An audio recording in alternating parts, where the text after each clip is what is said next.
All right, fantastic. Okay, so I'm gonna share, I need to fill up my water bottle and then we'll get started. Okay, let me go ahead and share my screen. And we'll give everybody a couple of minutes to get their cases set up. Make sure that you get all of the stuff installed. It's really important to make sure you have all of your packages installed. And make sure that you have the beautiful soup package ready and to go on your computer. That will be very important for the work we are going to do today.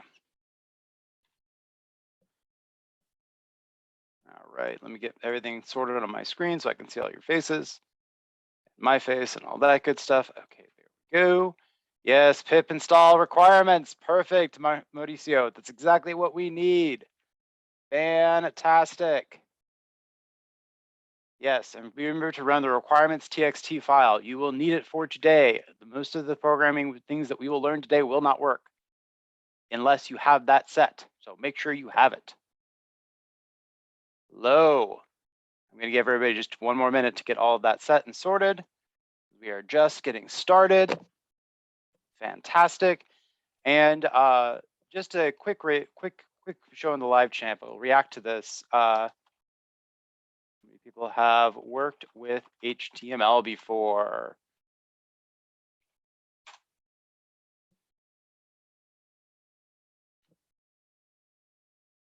Ooh, I'm seeing lots of checks, seeing some X's. Okay, perfect. All right, this is very useful information.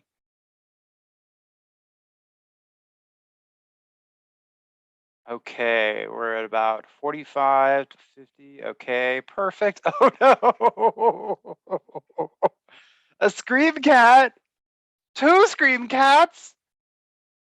Oh no! Oh, horror!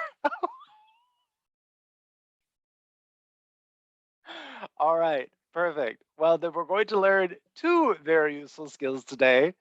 One is that we are going to learn about HTML, and we are going to learn about web scraping. Fantastic. So while we get started, okay, let's see here. Oh my, we have some people writing. Okay, ooh, we're at about an even split. Ooh, okay, interesting. Okay, yes, meme-driven development day, Javier, I'm fine with that. You better have some, Javier, though, if you want meme-driven development day, you need to have some very good memes ready. Are we clear on this?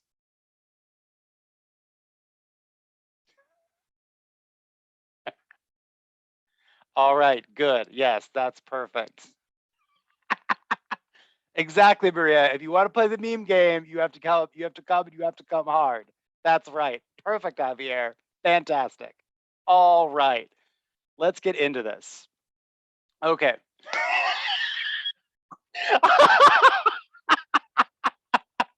I said that, oh, this is why they gave me 2 hours, because they knew I would laugh through the first half. They knew exactly what was going on. This lecture was scheduled to be 1 hour long, and they're like, "Oh, Scott's teaching it. You'll need at least 2." Okay, perfect. So let's look at the first thing that we're doing here today. The title of this is called Automating the Extraction of Financial Data for Stocks. Those are lots of big words. There are lots of very annoying words. So, but there are 3 things I want to tie into that are really important in this soup. There are 3 important words that I want to tie into. The first word is automation. When we say automation, what do we mean? Why is automation important when we're talking about coding and we're talking about data science? Thoughts in the live chat.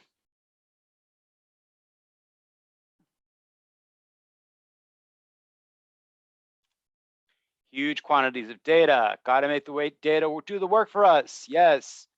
Okay. Yes, to make faster repetitive coding activities, standard processes, saving time. Yes, doing repeated things automatically. Very, very good. Yes. Makes easy to work repetitive activities. Yes. Left the repetitive task to the computer. Exactly. Yes. Save time. Yes. Minimize repetitive tasks. Perfect. The main reason why we do web scraping We could have humans go and do this exact work, but we can tell a computer how to do it and do it faster once we learn how to do these things. So this is the key idea that we are trying to learn how to do. An important thing that you need to learn and think about when you're doing data science. How can I automate this task so that I do not need to do it by hand so other people can do it, so that I can tell a computer how to do it?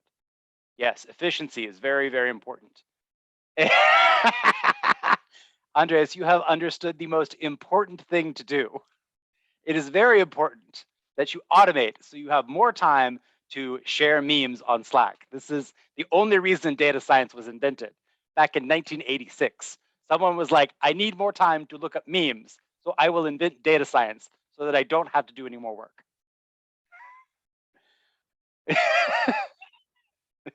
Exactly, exactly. No, weirdly, automation, it makes it everything take more time, but that's another story.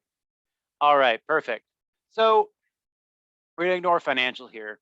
Extraction of data. You use selenium instead of memes. That's a solid life choice. I'm into that. All right. Extraction of data. What do we mean by extraction of data?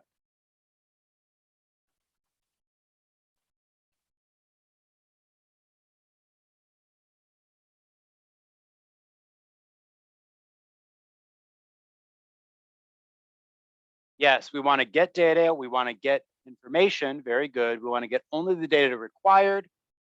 Perfect. We want to find the key data that we want to use. We want to obtain data. We want to get data. Yes, we want to make sure the data is formatted. Good. Okay. Okay. Update information, get data, grab from a source, retrieving specific information from the data source. Okay, perfect. So, yeah, we're doing something similar to data mining.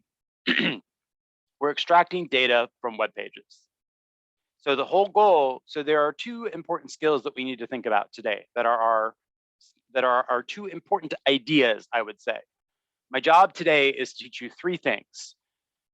What is the idea? What is the tool? And what is the strategy?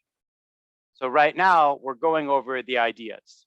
What are your ideas? What are your tools? And what are your strategies? Okay. I love it. I love this is the best. I love XKCD. Ivan, can you post the link for that website? Do not no. Okay, we are not extracting credit card passwords from the web. No. That is not cool. Oh. Oh dear. Yes, perfect. Absolutely. Thank you, Carlos. Thank you, Ivan. All right. Yeah, I have not read today's XKCD today. Okay.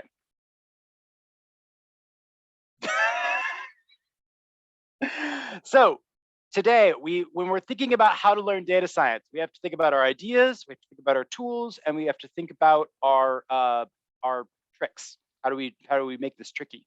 And how do we make complicated things much easier to do? So the idea of what we're doing today is automating a task of getting data. I want to be clear that for web scraping, you could just have a person go and do this work that we're going to do today. You could have somebody go and look up a bunch of data on Yahoo Finance and find all of this. But that's time consuming, it's annoying, and it's not a good use of your time. So what we want to do is build a computer program that will enable you to gather this data quickly so that you can focus on something else. Focus on more effective work. What was the X? Okay, never mind. All right, yes.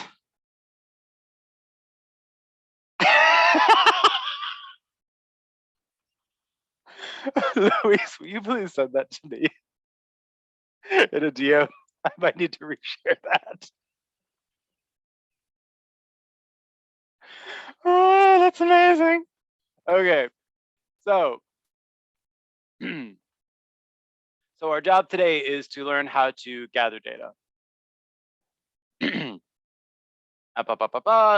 So data collection is a huge part of being a data professional.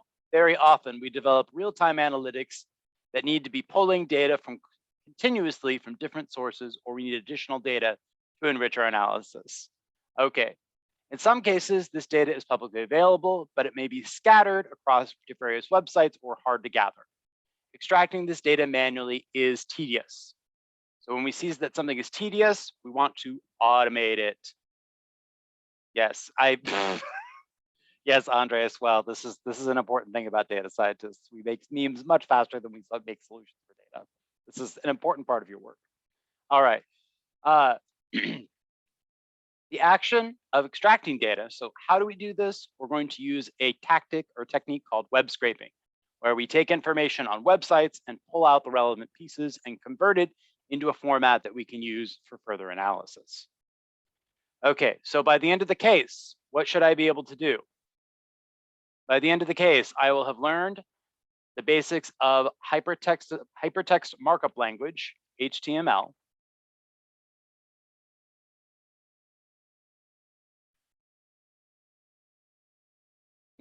That's actually a good question, Johan. I'm not quite sure. It usually works in HTML formats. Does Ajax, will Ajax convert and share stuff in an HTML format?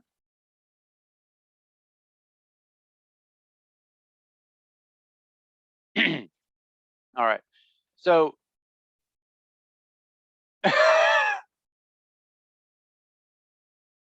beautiful soap.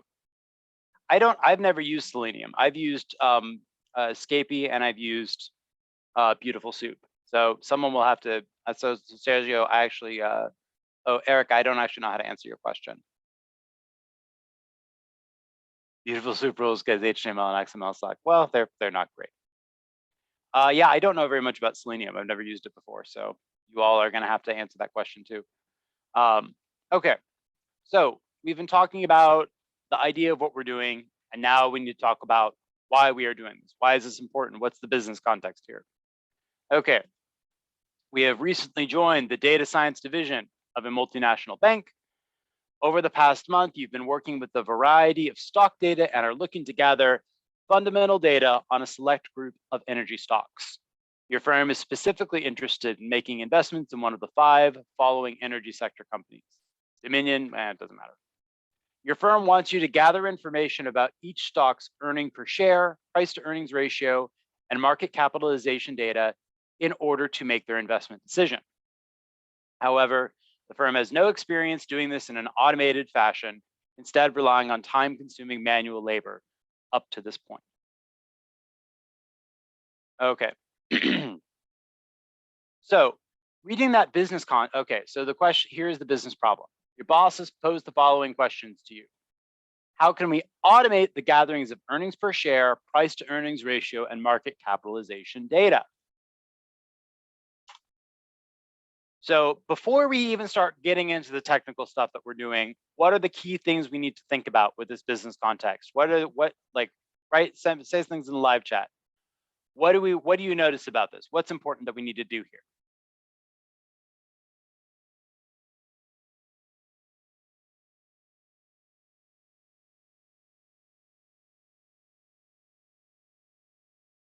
Okay, we need to figure out where the data is going to come from. Yes. Okay. Okay, why do we need to do this? Is maybe a better question. Why do we need to do this? Why is this an important thing to do? Federico, yes, we need to extract data and perform operations on the data automatically. Yes, Alex, we need to be able to make a decision faster. Yes, we need to make a strategic data-driven decision. Diego, very good. Yes. Okay, you're getting there. Come on. Okay. Oh, it's definitely not cheaper. It probably is faster. Okay. The business problem, like at the end of the day, we are data scientists and we need to be able to solve a business problem. What business problem are we solving, and what are the key things we need to think about as we're going into this? David, that's a really important point. We always need to check legality about how we're doing web scraping and what is authorized and unauthorized. Very, very good point. I ran into an interesting issue with that recently with scraping some data from AP News. Okay, yes, Marcella, that's that's key to what we're doing. We need to gather information that's relevant to investing.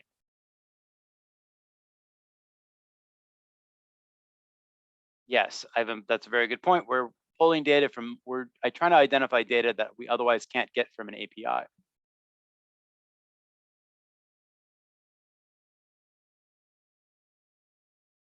Read robot.txt. Yeah, see that.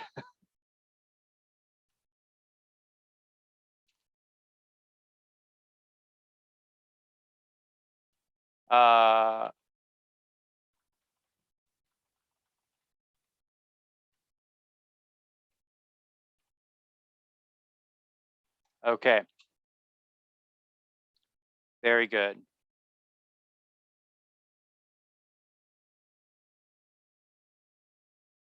Yep. So we're going to talk about the issue with the legal warnings and allowing scraping, but first we need to learn the generics of how to do it. Okay.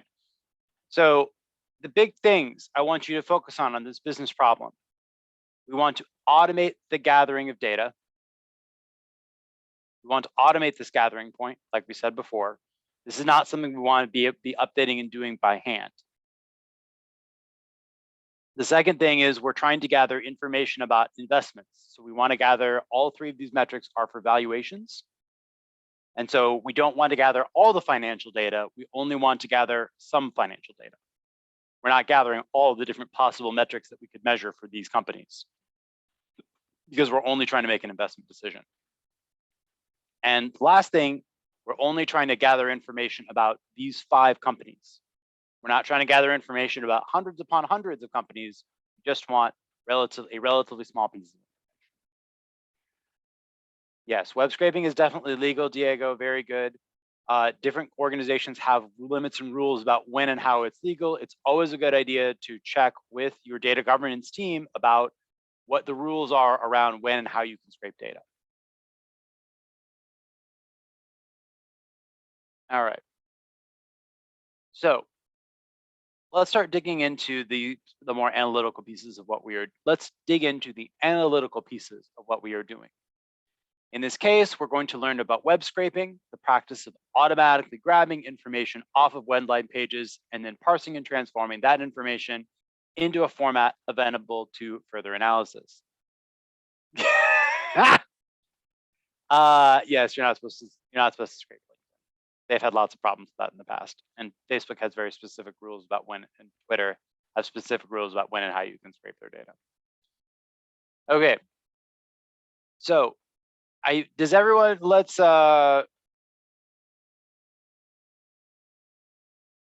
how comfortable do you feel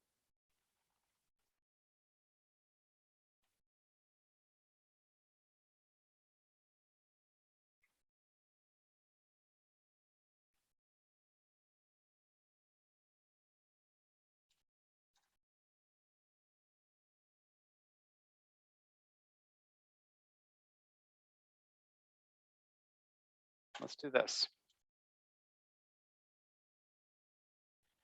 How many people feel like they could explain and be comfortable explaining web scraping to a colleague?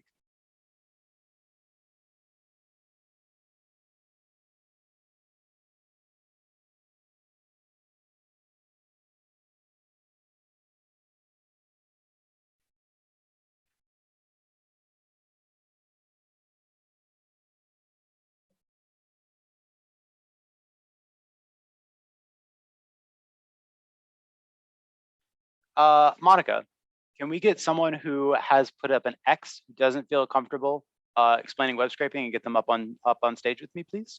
Sure. So guys, oh, I already have like David Rico. Okay. All right. That was the first one. So that's perfect. We want to pull someone who doesn't feel comfortable so we can talk through we can practice talking through it. Okay, so just a second so we can, oh, is he gone? Yeah. So guys, just like raise your hand if you want to participate. Maybe he was shy and he went away. That's fair. I can understand. I can understand being shy. Okay, we have Jair Torres y Juan Camilo Arias. Just a second so I can give you. Perfect.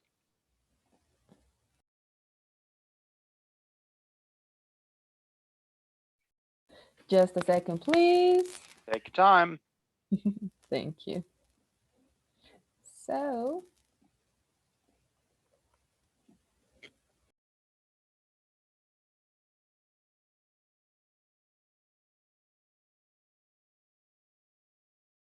we have like 4 people already. So the thing is like, Oscar, can you hear me?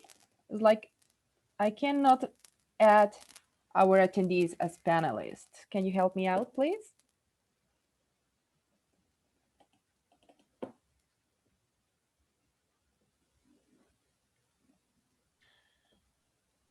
So while we're Okay. waiting, Yes. go ahead.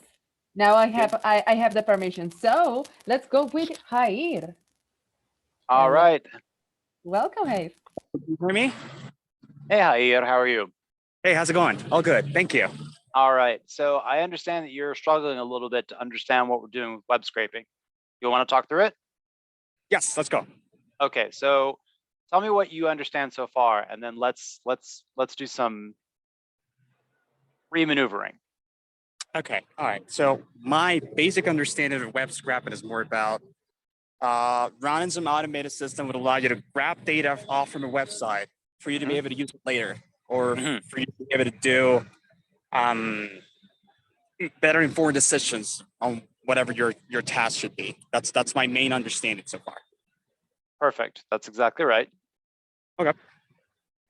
Awesome. So it's all right already. Okay, nice. So we're going to work on something. We're going to work with HTML. HTML is a way to format a website, right? You can pull up a web page. Let's go look at Yahoo Finance. Can you all see my screen? Yes, we can. All right, fantastic. We can look at Yahoo Finance, and I think it's F11. No, that's the wrong one. Control U. There we go. What's all this? You know what this is, Jair? Is that HTML formatting code? Yes. Yeah, that's fairly complicated though. We're gonna work with something a lot simpler. Okay. But I can go away. I don't want this thing. Okay, but what I can do here basically is I hit Control U or Apple U, and this shows me the document. HTML is a way to format text to tell a website browser what to put into your web browser. It is core to all the work that we do in most of the work we do in web scraping. And do you see how it's kind of organized? Like there's a bunch of different pieces in it. I do, yes. Do you think you could write a computer program in Python that could read through a document like this and like pick out pieces of it and pull it into a data frame? You should be able to. That's web scraping. That's exactly what we're doing. Okay. All right, does that track? Yeah. Okay, definitely does. perfect. Thank you so much. Thank you for doing that granular explanation. I think it makes more sense to me now. Thanks a lot. All right, my pleasure. All right, we can let Jair down now, Monica. Okay, perfect. Thank you, Jair. Perfect. And Luis, thank you for pulling that up and mentioning that. So the first thing we're going to do is the first thing we need to start with is learning the basics of HTML, which governs almost all static pages. The second thing we're going to learn to do is parse a sample HTML document. So if we're looking at Yahoo Finance, we're going to learn how to use the Beautiful Soup package to pull the key pieces of information out of this document that is Yahoo Finance and grab the pieces of it that we want. Okay, the fourth thing we're going to learn to do, we're going to extract the necessary info from that single document or a single stock that we're interested in. We're going to scale this process for all of the symbols that we're interested in. That's not wrong. And then we're going to talk about how to scrape the contents from an HTML document from a live web page in real time.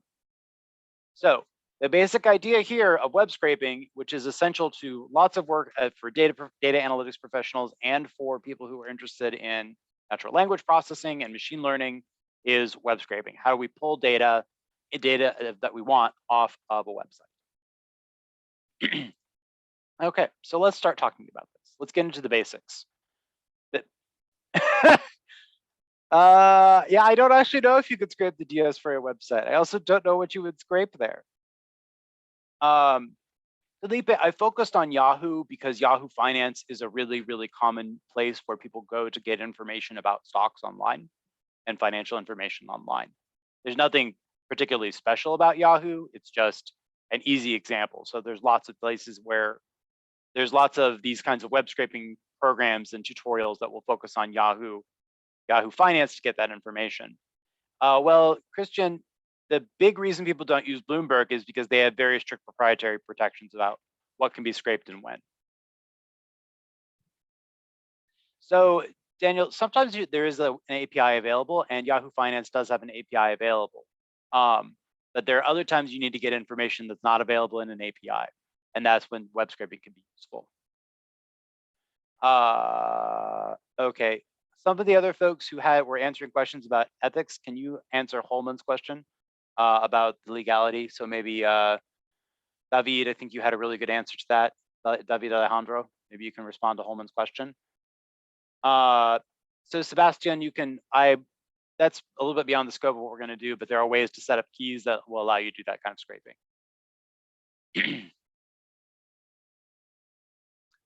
Yep, another excellent example, Roman, of that kind of work. All right, so let's talk through this. I want to stay focused on our issues here. No, William, they're very different things. API and web scraping are not the same thing. An API is a specific way to feed data into you, usually in the form of nested JSON, usually in the form of a nested JSON document, which is a different kind of document than an HTML document. Yes, okay, so HTML is a markup language for creating website pages and applications. When it says a markup language, that's a really fancy way of saying that it uses different ways and formats to tell the computer what to do at different spots when it's trying to format and create your page. Again, you interact with HTML constantly while you are browsing because most pages are written through HTML, and there are lots of pages that are produced by code that writes HTML. So you can write a Python script that will literally produce HTML code for you if you want to. Some really important things to remember as we go over the basics of HTML. We will only typically use HTML to design static web pages. HTML uses a nested data structure with tags to instruct browsers on how to display content. So nested data structure, what does that mean?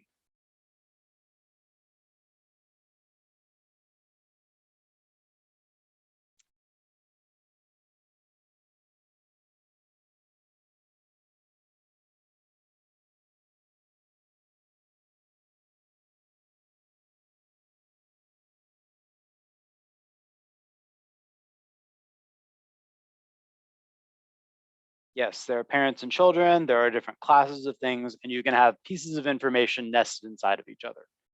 In the same way that you can put a list inside of a cell of a data frame, you can nest information inside of different tags and different structures inside of HTML. It builds out on itself. Yes, exactly, David Lopez. There's a hierarchy. Natalie, that's a great explanation. You have data structures inside. Yes, David said, yeah, that's a perfect way to show some of the different tags that are used. Yes, Christian, that's a good example. It's like a tree. You have little branches that come down and out, down and through. Okay. The other piece that we're going to talk about is this tags. We say with tags, what does that mean?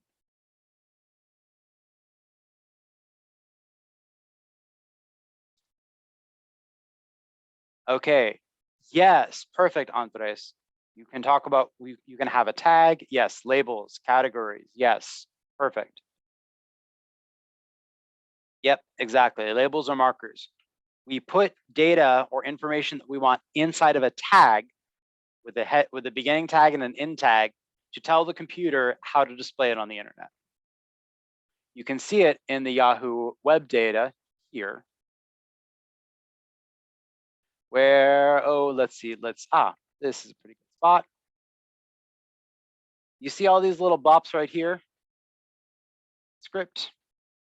And then this is followed with an advertisement, different other advertisements. Luis, that's a pretty good example. Yes, excellent. Let's see if I can find a little bit more of simpler. Here we go. Here's another example of a tag where there are specific things here. This A right here, A tag, is telling us that there's going to be a website that's embedded in there. Perfect. Yep, exactly. Good job, Andres. Good job, Abraham. So the basic idea of HTML is that there are tags that tell the computer what to do with the information inside of the tag. And that can be giving it a header, like a title or a body header, or it can be referencing a hyperlink, or it can be telling it whether to italicize or bold or change the font. This is how you communicate in HTML to the computer about how to display something in a web browser, by putting information inside of a tag. Okay. HTML is platform independent. What does platform independent mean?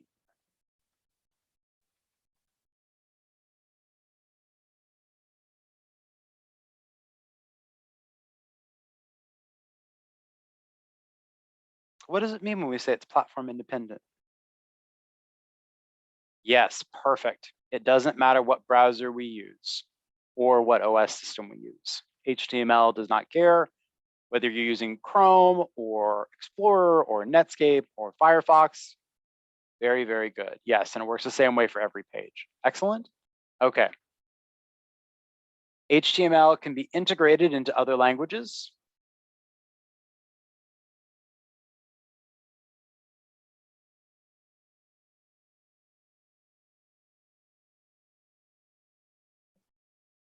What does that mean?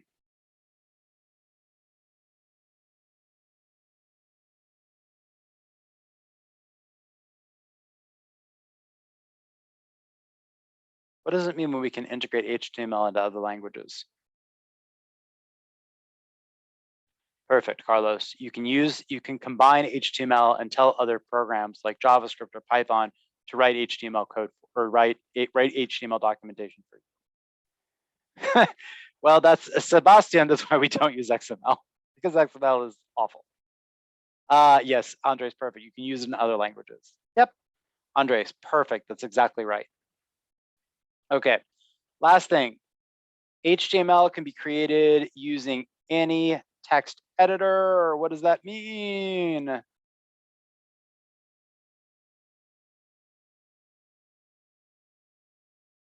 Yes, you could literally write your HTML in Word. Yes. Right, you don't need a specific IDE, you don't need a specific tool to do it. You can write all of your code in a plain text file, which makes it very easy to transfer information in HTML to and from other places. Yes, exactly. You can use a notepad. You can even use a notepad or in it's just text. That makes it very easy for people to use HTML. I don't need to buy fancy proprietary software to be able to run my code and look at my code, look at my HTML. Perfect. Okay. So an HTML document, and I want to get this in your head.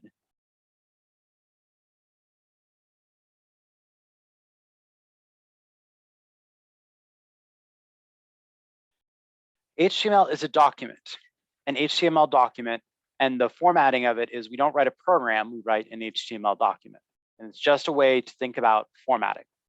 HTML is just a fancy way to pull in a bunch of information and tell it how to display information. And the more you think about it as a document and less as something else, the easier it is to say, this is just a way to tell a computer how to format a document I'm creating to go on the Word, to go onto the internet.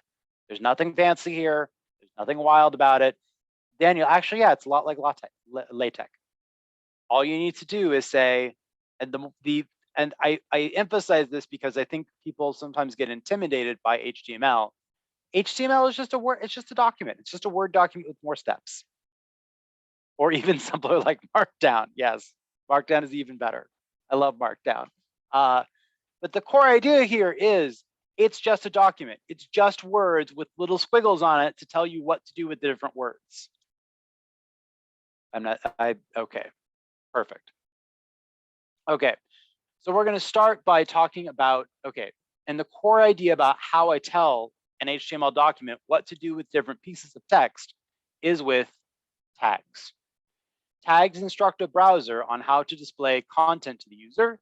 Different tags will cause different styles of output to be displayed. So some of these tags are really obvious what they mean. Some are less obvious. Okay, okay, yes, very good, Karen. If I look at this one right here, so let's look at subset 4 right here. Without doing anything, what is this title tag probably going to do? What do you think this title tag is going to do? It's going to set a title. There you go. Exactly. It's going to set a title. It's just not that hard. It's HTML. It's like, oh, this is how you tell it to put this as the title. There's lots of these. Yes, exactly. You can also visualize it. We're going to show you how. I'm going to actually show you, William, how to visualize it in an editor. I know, right? It's wild, Francisco. It's just mind blowing. So a lot of what we're doing, we're going to set this as our custom string for our custom HTML doc.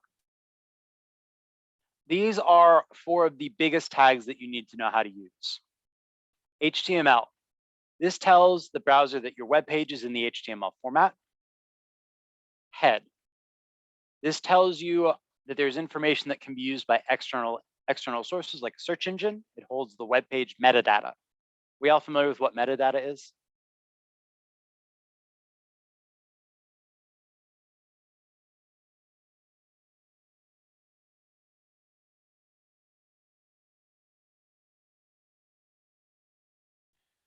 Good. Yes, it's data. It's information about the page itself. Number of views, that important tag. Yes, very good. Additional information about the data. Yes, it's data is used for indexing. Very, very good. Okay, perfect. Okay, let's go back and talk about tags. So we have the head tag, which is where we store information about metadata. We have the title, which is, like we said, the title, and we have body, which defines the core body of what we're doing. Again, I want you to focus on things you know and building out from that. Why do we use the word document to describe a piece of HTML text? Because we have a head, we have a title, and we have a body. Does that remind you of anything else? What else has a head and a title and a body? An essay, yep. A document, thank you, Andres. Exactly, any document. Very good, Sergio. It was not a trick question. Think of it like a document. It's a document. It has a body, it has a head, and it has a title. Yeah, yes, Carlos, thank you. Okay, other structurally useful tags that we'll pay a lot of attention to today. The P tag, which defines a paragraph block. Now, documents have paragraphs too, right?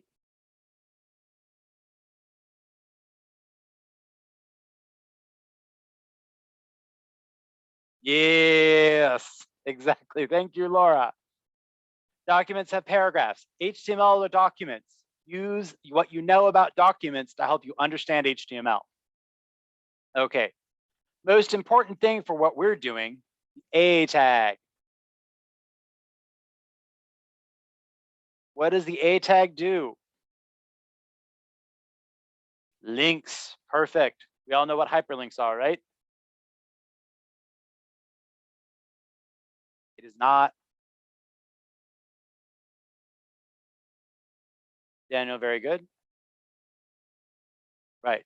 Carlos, you're hitting the core point here. The A tag defines a hyperlink.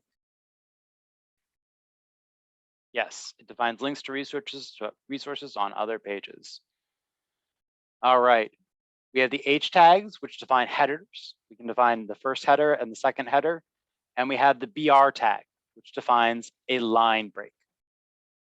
Okay, So going up to this custom HTML doc, we can read this before we tell a computer to read it. So what will be the title of this web page? What do you think the title will be? Put it in the live chat, please.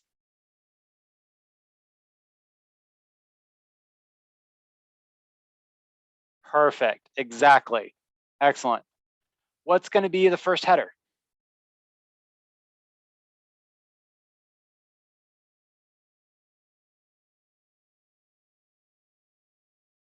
Perfect. Important header, global news. Exactly.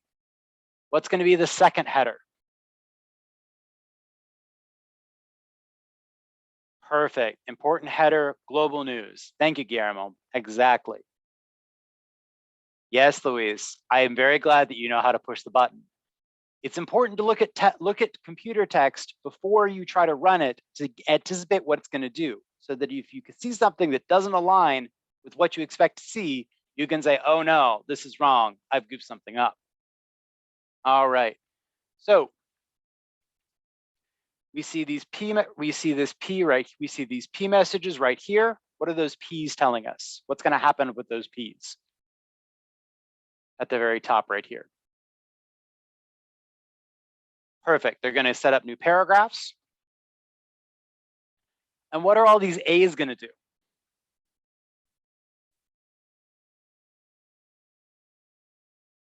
Perfect. They're going to share a bunch of links. And what do we think that what are those links going to revert to?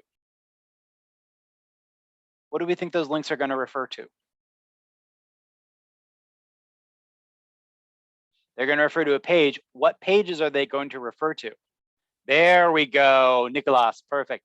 The different stock web pages, or Nayet. Perfect. Yes, they're going to refer to those specific pages. Excellent. Okay.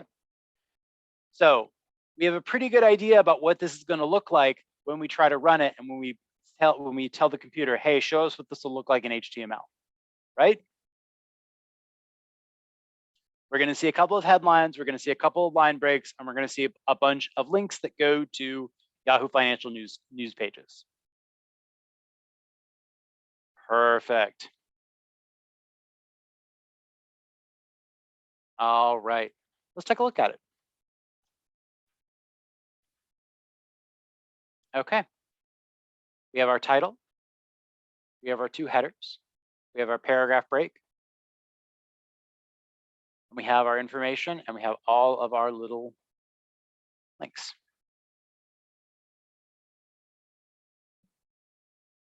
Kelly, where are you seeing that?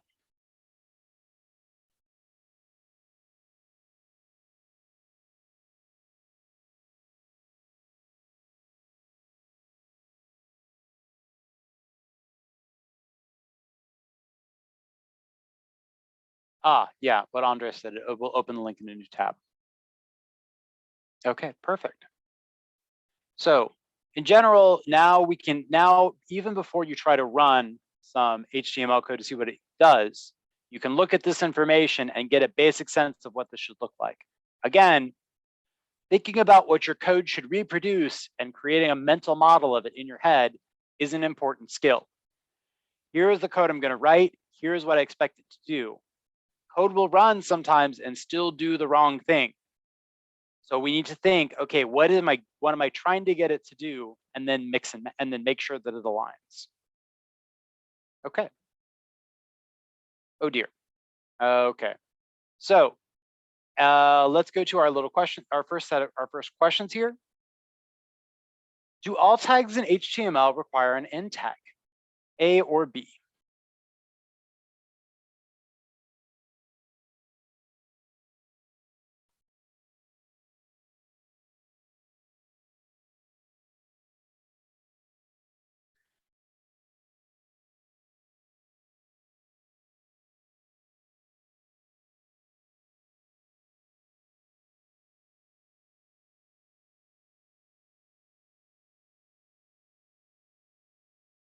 Okay.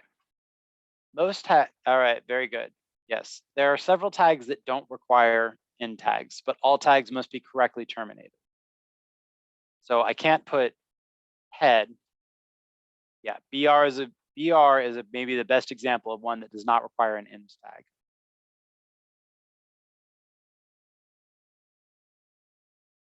Perfect.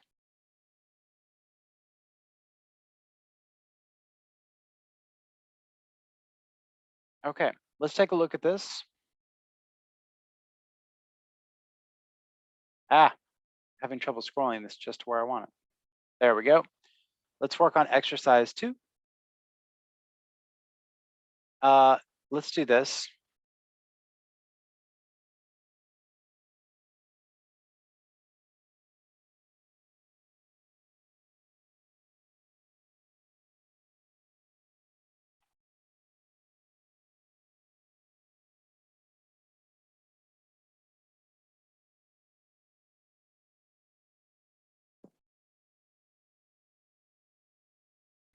Hey folks, drop your react to cut down on a little bit of the drive. Let's put reactions to the question up here.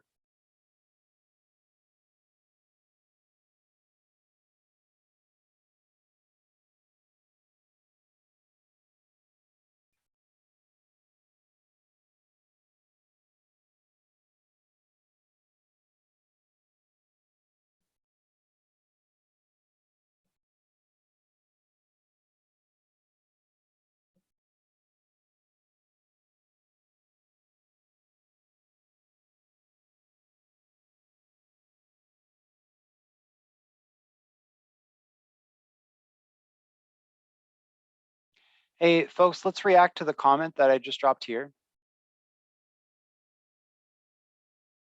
Rather than filling up the page with the chats.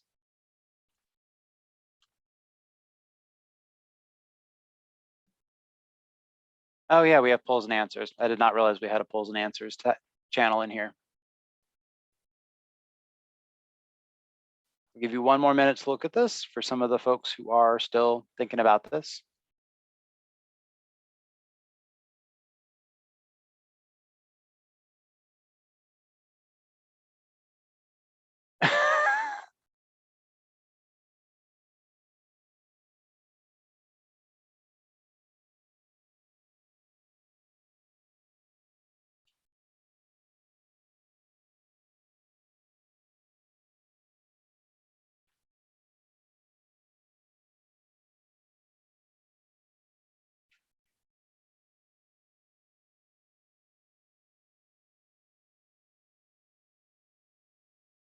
Oh, perfect. Okay.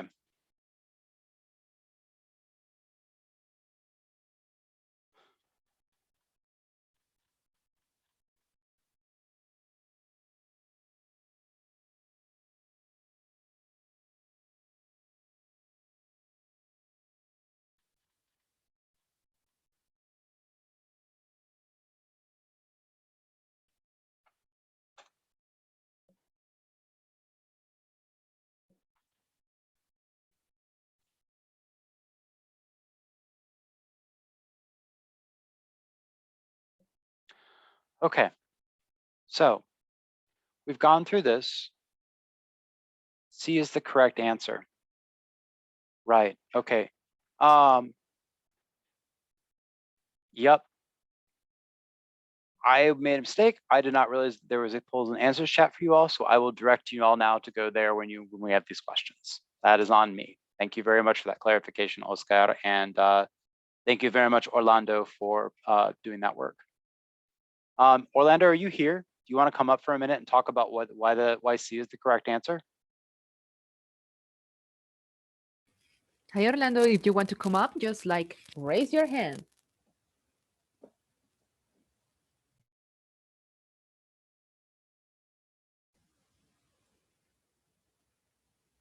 So maybe he's shy. That's entirely fair. Let's keep moving forward, or maybe he doesn't have access to his microphone. You never know. These things happen. Okay, so this is a little bit tricky because BR is a special kind of tag.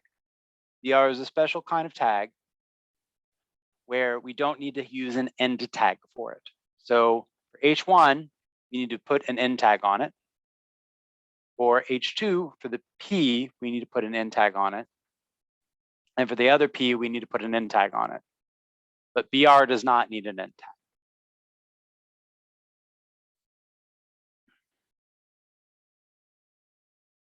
So Carolina, there are lots of different programs that do this.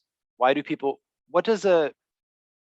use BR / like that? I'm not quite sure.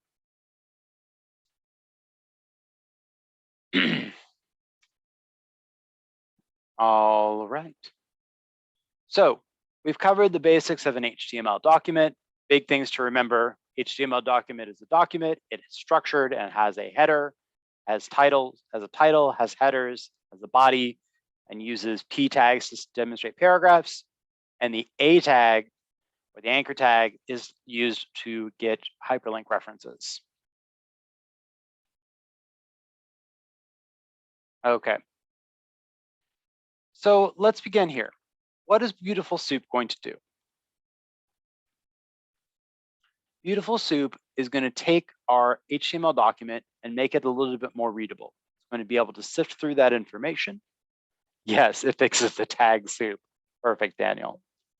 It takes the HTML document and turns it into a tree structure that we can navigate, or makes that tree structure more apparent. It already technically has a tree structure inside of it, as you've seen, but this turns it into something that it converts the structure of the HTML document into a format that makes it easier for us to use as data scientists. So the goal here is we use Beautiful Soup to go from an HTML document to JSONs or data frames that we can use and parse and use for our different programming needs. Again, the goal here is that the primary purpose of Beautiful Soup is to make working with HTML documents much, much easier for us as data professionals. Okay, so we're going to begin by using Beautiful Soup to analyze custom HTML. These are basically things that we've already said. The main thing we're going to do today, though, is use Beautiful Soup to. I've never had that food. I've never had that soup, but it looks fantastic, Camilo. Sorry, I'm still getting used to the L's. Offers techniques to extract information from an HTML document. This is the core purpose that we're going to use, for which we will use Beautiful Soup today. Okay. In Beautiful Soup, tags are really important to the work we do, correspond to the HTML tag in the original document. HTML parser of the Beautiful library is the standard choice to parse a simple HTML formatted string. When we say parse, what do we mean?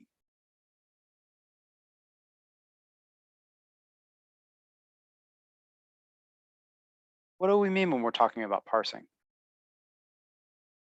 Good. Yep. We're trying to process text. We're trying to analyze. We're trying to separate information, divide or split.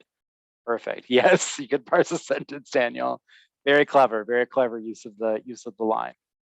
Oh, perfect, Rubiel. Thank you for the translation. Yes, perfect.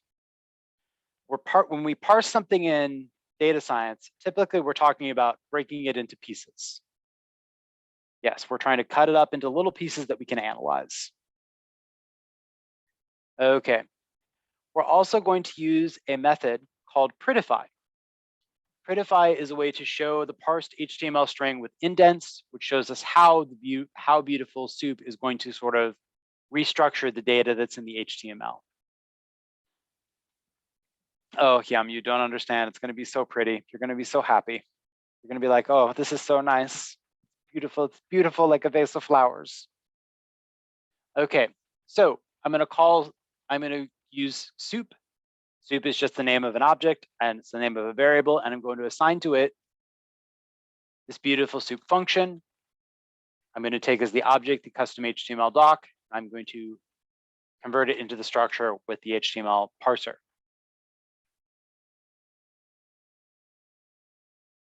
Is there any form to see the indentation with lines or something? Brian, that's exactly what we're about to do. Print the screen with the indents included. So that's exactly what prettify is going to do. So actually, I can show this. Yeah, kind of. So it's going to do this for us. It's going to create indents and it's going to put breaks out and reorganize that original data set just a little bit differently. Notice that if I don't use the prettify function,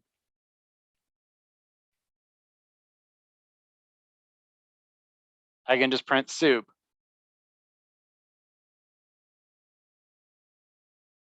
And it's pretty much the same information. But the prettify function enables us to see what's going on just a little bit better and puts each little bit on a different line.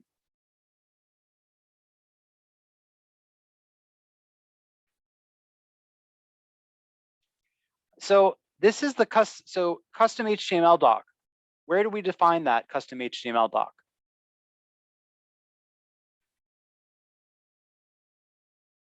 We defined it all the way back up here.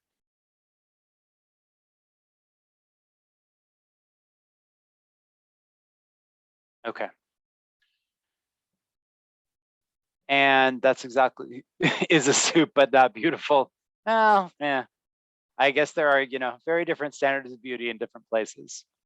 So HTML parser, why are we using HTML parser? Does someone want to answer Abraham's question?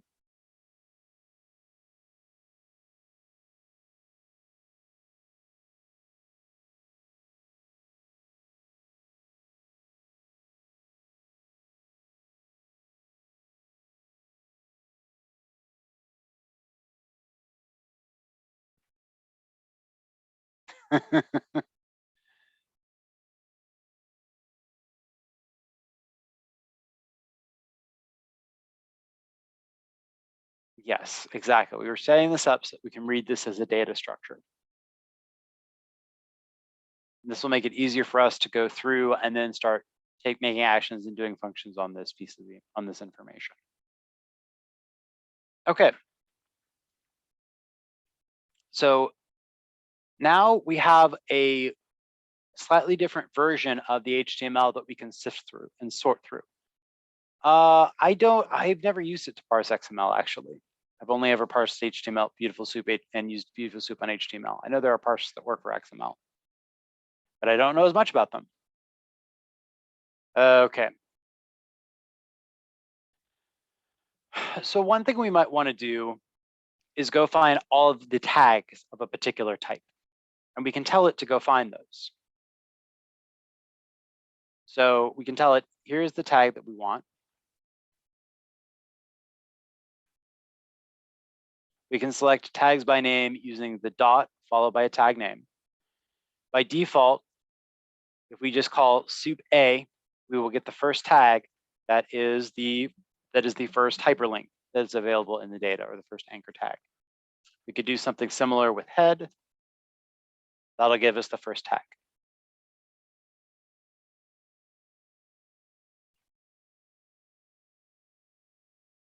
And we can also tell us the type. Okay. So how do you select the following a tag? You can loop through it. You can tell it basically go find each one that's in there. We'll get to that in just a minute, Marlon. Okay. So I want to get the tag name, I want to get the text that's in the tag, and I want to get the name of the parent tag. So we're getting the name of the tag, we're getting this A tag, we're getting the information that's contained in the tag, and we're getting the name of the parent tag, which is that P tag.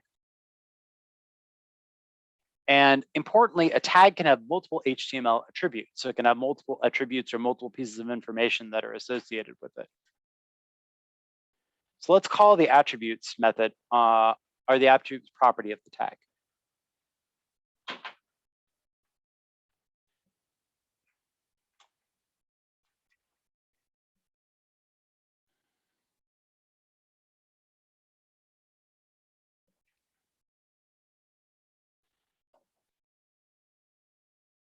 Yeah, we're going to get to the particular function that will find all of a particular kind of tag.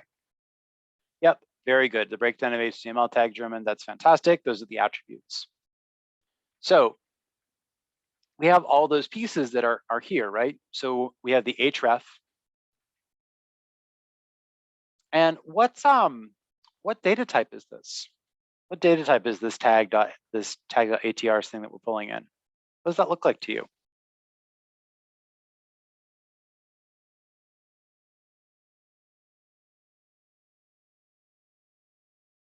Perfect. It's a dictionary. Now, do you all know how to use dictionaries in Python? Yes. Perfect.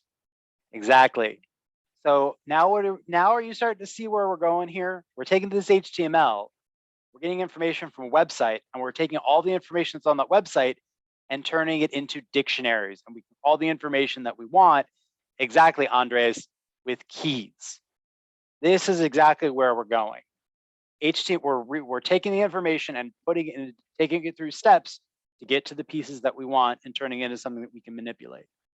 We've gone from HTML document, which we can't really manipulate with raw Python, to using the Beautiful Soup package to grab data from that HTML document and turn it into a dictionary. And we can start to manipulate those dictionaries.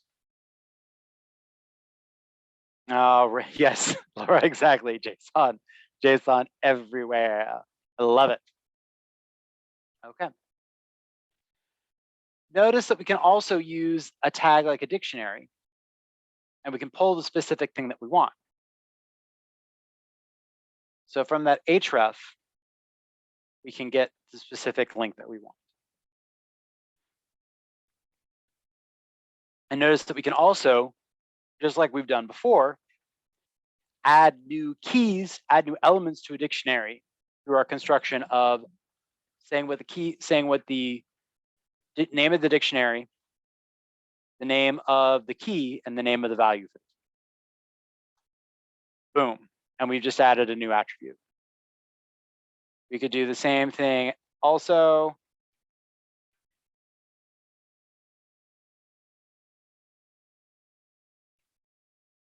And do something like this. Got it? So this thing that we're pulling out, the tag.atrs, that's a dictionary. That's something you know how to use. Andres. Wild, absolutely wild. Yes, exactly, Christian. Andres, Aldana, I don't know JavaScript well enough to answer that question. Okay. So I recall someone who was asking me about being able to extract all tags of a certain kind from an HTML file.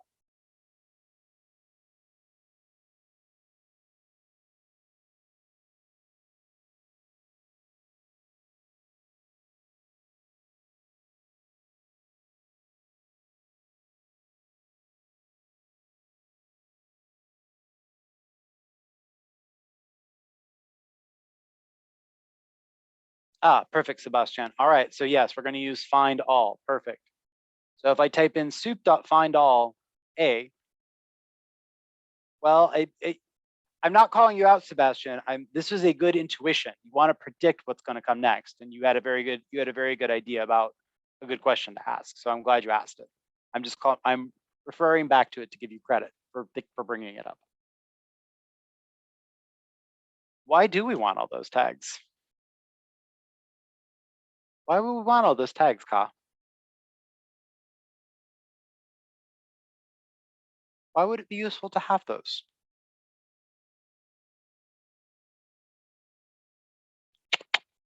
Carlos.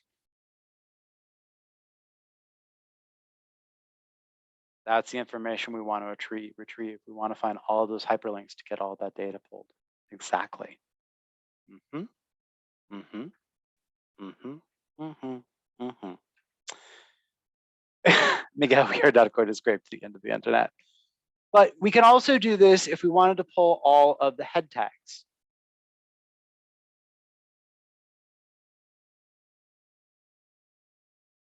They're called head tags, excuse me. But see, we can kind of leaf through these. What else is in there? I don't remember what else is in there. Okay. And as somebody else pointed this out, the find all method returns a list. I assume you all have worked with lists before. Miguel, it literally says that on the page.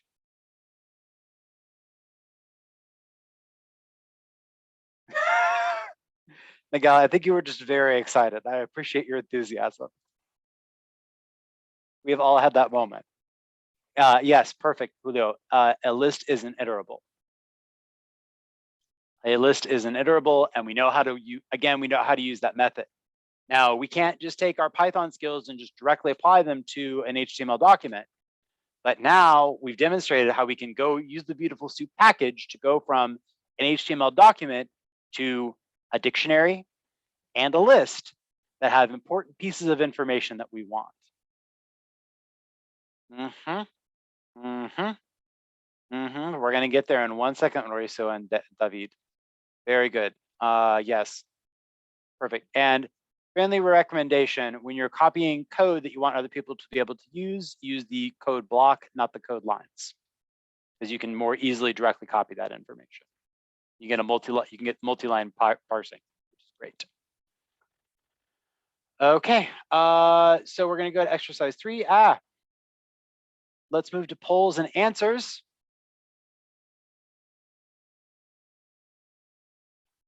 Nope, go to polls and answers.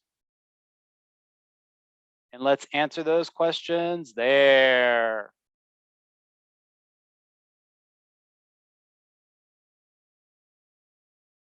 Nope. Alexander, put all that information in polls and answers. Nope. Albert, put that information in polls and answers. Luis.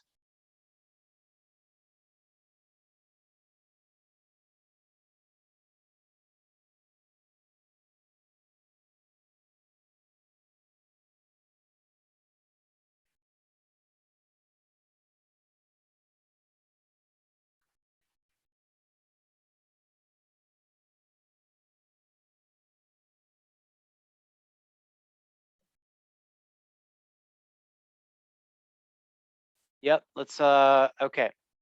So it sounds like we have some pretty good ideas about that. I've seen a couple of different ways to do it. As you can see right here, this is one excellent way to do it.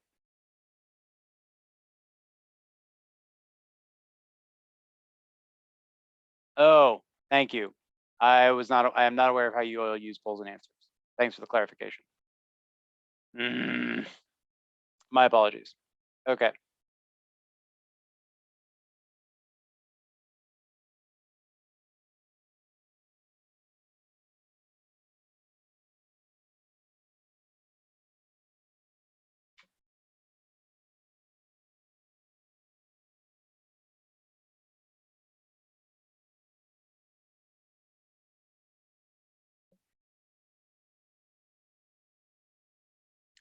Okay, let's continue moving on. It seems like we've got people who generally understand what's going on here.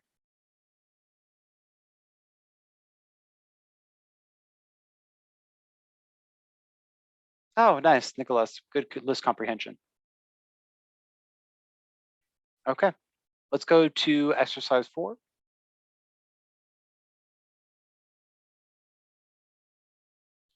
How would I use Beautiful Soup to print the symbol, class, and href attributes for all of the anchor tags?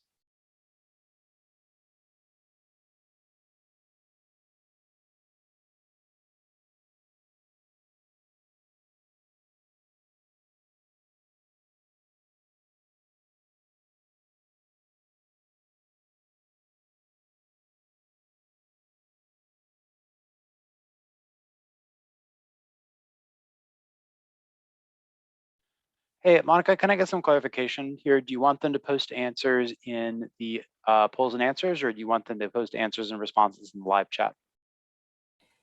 Hi, Scott. Well, since this is an exercise, it will be better to be in the. It could be in the live chat. And we also have like a channel for that, and we can definitely use it.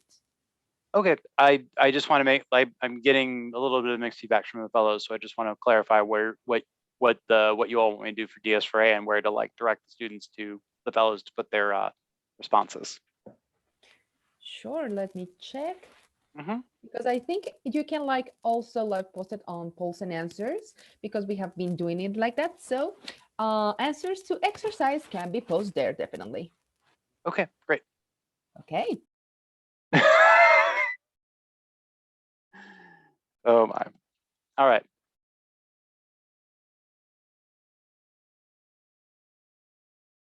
So the big thing that we want to go through, I'll walk you through the official answer for exercise 4 now. And I saw some really good examples of things here. So we're going to create our beautiful loop. Yeah, there's no reason to get super wound up about any of this. We just want to make sure that we're following along the ways that we want to follow along.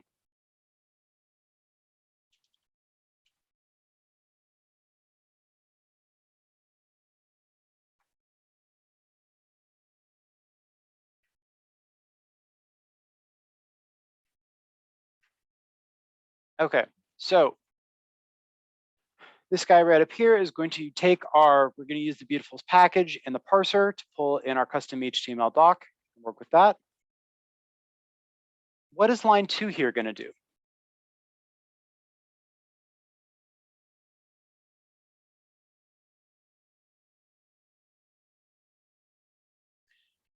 Yep. It's going to name that list, which is finding all of the href tags. Perfect. It's a list of all of those tags, and it's going to save them. Okay, perfect. So we're going to loop through this loop. And what are we going to do here? Yeah, that formatting is actually really a great idea, David. So we're going to do a for loop for every element in that tag list. What's symbol name going to do?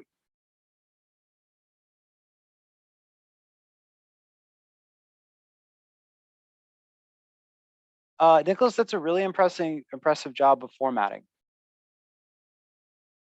I don't know that that's actually exactly what we want, but it is a good job of taking that information and reformatting it, which is important.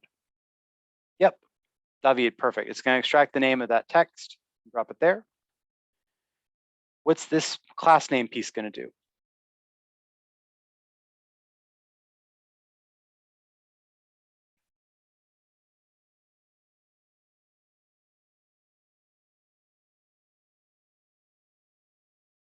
Yep, it's going to get the first class of the tag. What's href name going to get?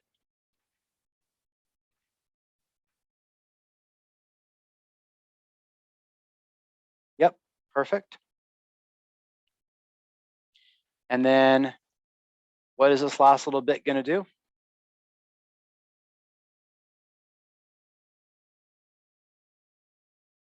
Perfect. It's going to print all of the pieces together. Exactly. So we'll get all of our pieces together. Now, other people have shown a couple of different ways to do that and reformat this. So those are also great ways to do that. But this is probably the most bare bones way to get all of that information. Okay. So we've walked through now how to go all the way from an HTML document to creating dictionaries and lists of the available attribute data that we want that are living in those tags. So we could very easily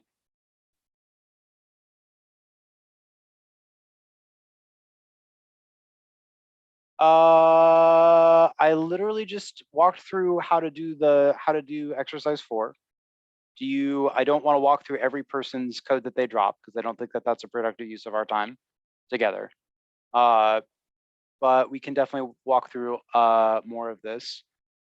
Cesar, did you understand exercise 4 as we just walked through it? Do you want to walk through exercise 3 line by line?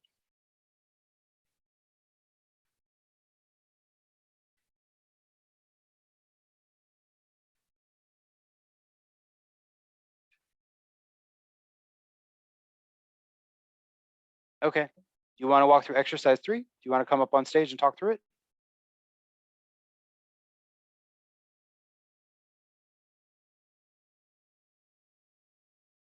You want to go a bit faster. Okay.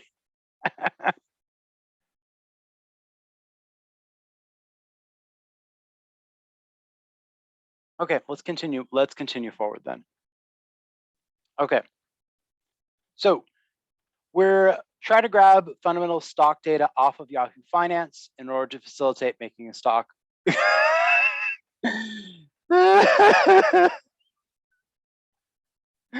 Oh, the joys of teaching data science. Some people want to go very fast, and some people are like, no, this is entirely too fast. This is my dance. Here are the people that want to go faster. Here are the people that want to go slower. And you have to go back and forth between. I try to make sure I do at least one dance every time I come to class. It is very much the duality of chat. This is hard. So no worries. It's challenging. Like, this is a hard part about data science. Some people have a lot of training in other pieces and in some pieces and other people don't. So I'm trying to do my best to do a balance. This, oh wow, a Despacito joke. Okay, yes. Oh my gosh. Okay, perfect. Thank you, Julian. Okay. So one other thing that we down, so we're gonna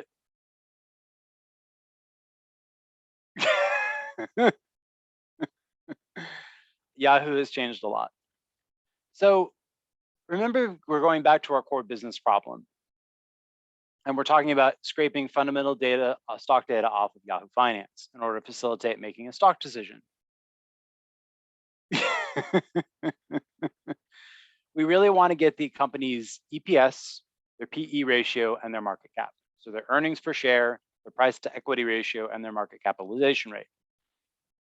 We've downloaded some of this information for each of the 5 energy sector symbols under study. So we're first going to focus on one of these pseudo live pages, excuse me, so we can see how to extract data from there. So the first thing I want to do is use our iframe tool. The iframe tool will allow us to take a look at a website inside of our Jupyter notebook. Now, people have mixed use of this. Some people like to do it this way, and some people like to look at the website. You know, you can actually just go to the Yahoo Finance DUK page, and you're going to get almost the exact same thing. But sometimes it's nice to be able to see it right inside of the web frame.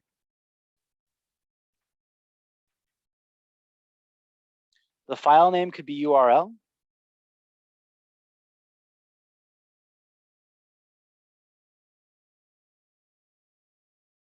Yeah, so you can download a page pretty easily. I think you just do Control S, and you can literally just download the complete web page.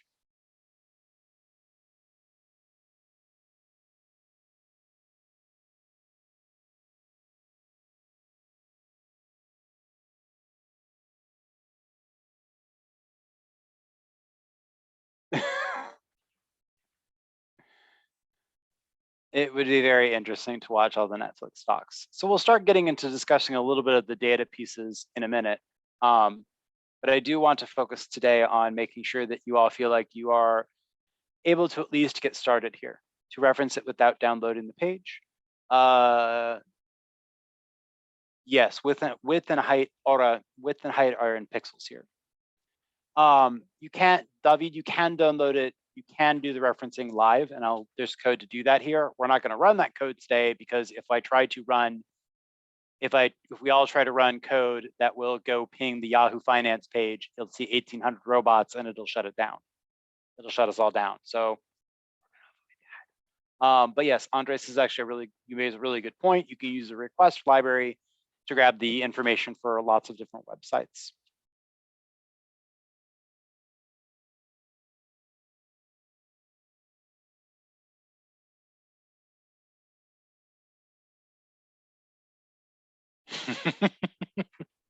I love it, Juan. I love it. Okay. So sometimes it's nice to be able to look at a website inside of here. The other thing I would say is that you can, if you are capturing data over multiple days. So if I'm going to grab a web page every day for 5 days and pull that data and then look at changes over the 5 days, being able to say, I'm going to look at one version of it in the iframe versus another, or look at my older version in the iframe and look at the current version up here, that can be helpful. Because what you may well notice is that our numbers don't match up, but our data is just quite a bit older than their data, because we pulled this from an older date.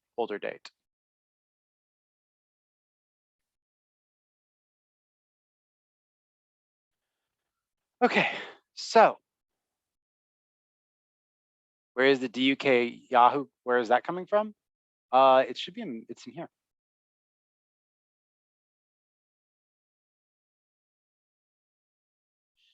You can do web scraping on pretty much any page, Hayir.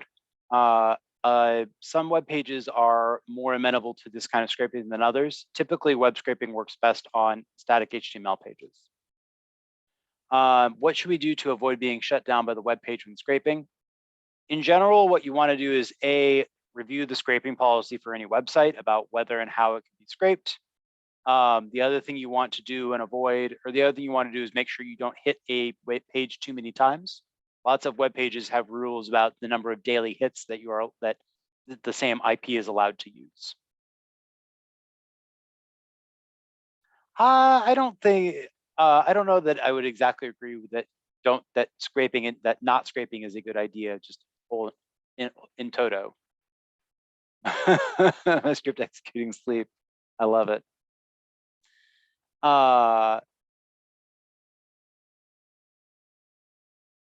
Yeah, so you can more or less do beautiful scoop web scraping in real time, Juan. We're doing it by saving static web pages and then looking at those static pages to make it a little bit easier.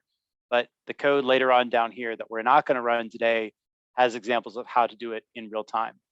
Again, I want to recommend that you don't automatically run, that you check a website's policy about whether and how it can be scraped before you attempt to scrape it.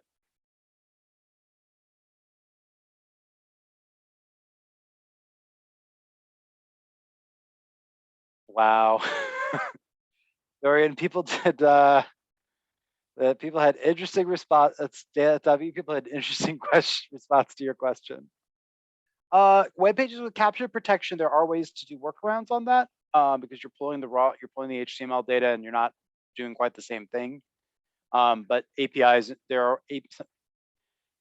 you will do web scraping when there's not an API to get the data or the API is poorly configured. But there are times where you do want to be able to do web scraping. So I have a client that I consult with, and they do regulatory analysis and say, how do we make sure that food is being processed in a safe way? And they gather that data from multiple different countries and then make recommendations to multinational companies. One of the core technologies they use is they scrape the websites of all the regulatory agencies and all the PDFs that they put out about data that's available. So because lots of governments and regulatory bodies don't publish their data in any way other than here's a web page that we have published with a PDF of the new safety regulations. They don't release that via API. They don't release that in any other way. So a web scraper is the only way to get all of that information pulled together. That is a good question. Oh, so okay. So some of you may be having this trouble with downloading. Note that, where did that go? I meant to call this out earlier. When you do the open, there is an additional encoding parameter that you may need to use. Where did my encoding parameter go?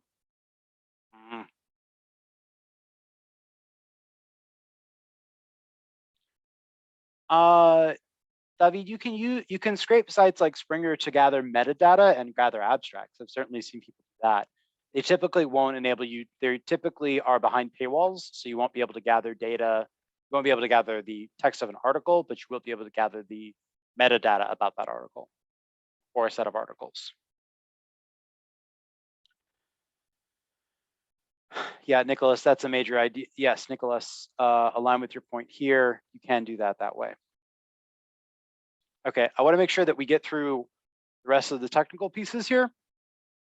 You all are bringing up excellent points about the router questions of the ethics and reasonable practice around web scraping. And I'm very glad that you're bringing it up, and I hope that you continue that conversation. But I do want to get through the rest of the material here.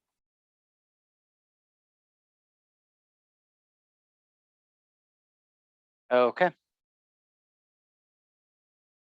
So we can look at this older version of the HTML file that we've saved.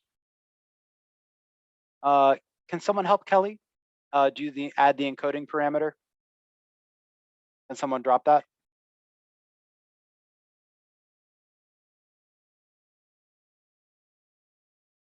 Perfect. Thank you, Jose. Okay, perfect. So let's continue on here. We're going to use Beautiful Soup, and we're going to analyze this HTML document and extract the fundamental data. We've got our file name here. We're going to open it and align with the question that you had, Kelly. We're going to use this encoding UTF-8 if we're on a Windows machine. Most people would need to do that. And this will grab the data. We're going to grab the first 1,000 characters to see the head of the document. I don't know why this is set up this way, but it is. There we go. And this will give us the first 1,000 pages, first 1,000 characters of that standard file. Now we could look at a bunch, I'm going to pull a much bigger chunk of it. But what I want to show you here is that there's just a lot of junk in there. And so it's really important on these more complicated websites to be able to say, okay, this is a giant website. We really need Beautiful Soup because we need to be able to parse through a giant web of information and data to be able to get where we want to go. But we'll go back to the 1,000. So yes, Francisco, that's exactly what we're going to talk about.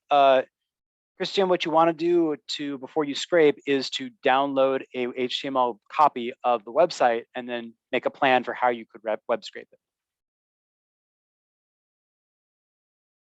So Santiago, think about the question that you're asking. How would you do that? How could I use Beautiful Soup to search specific data on the web, like a web crawler?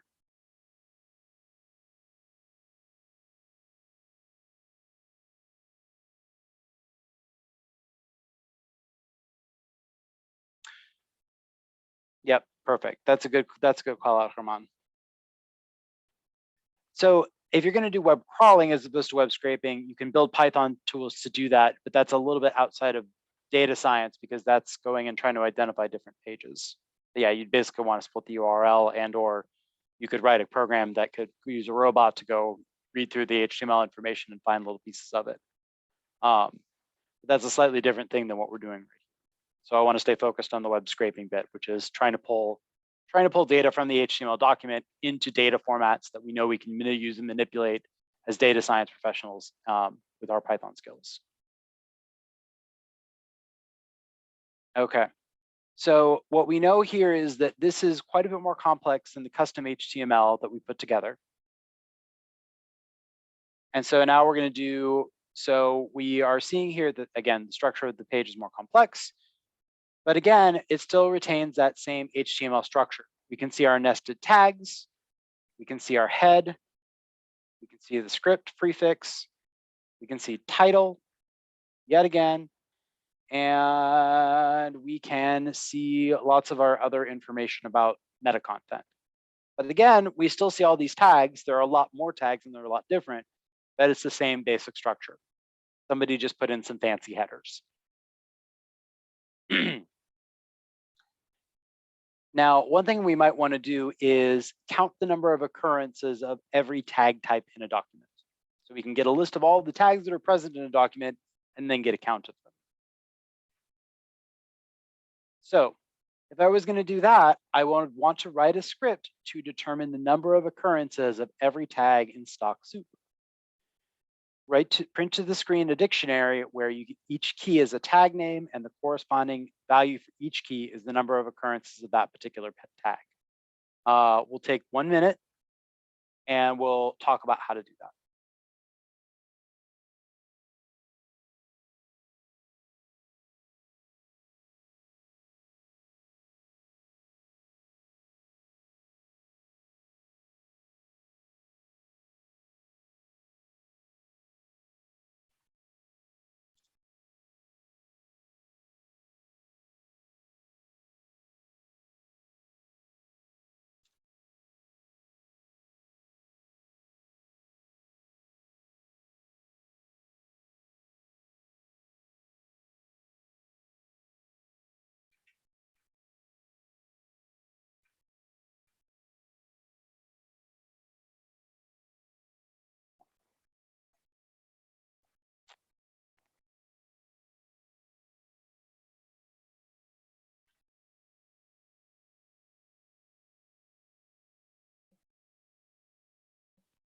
You made a black hole, Brian?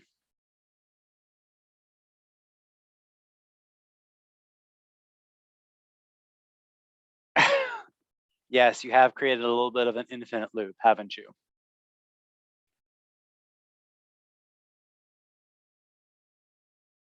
Oh, Laura, that's a clever way to do that. I like that.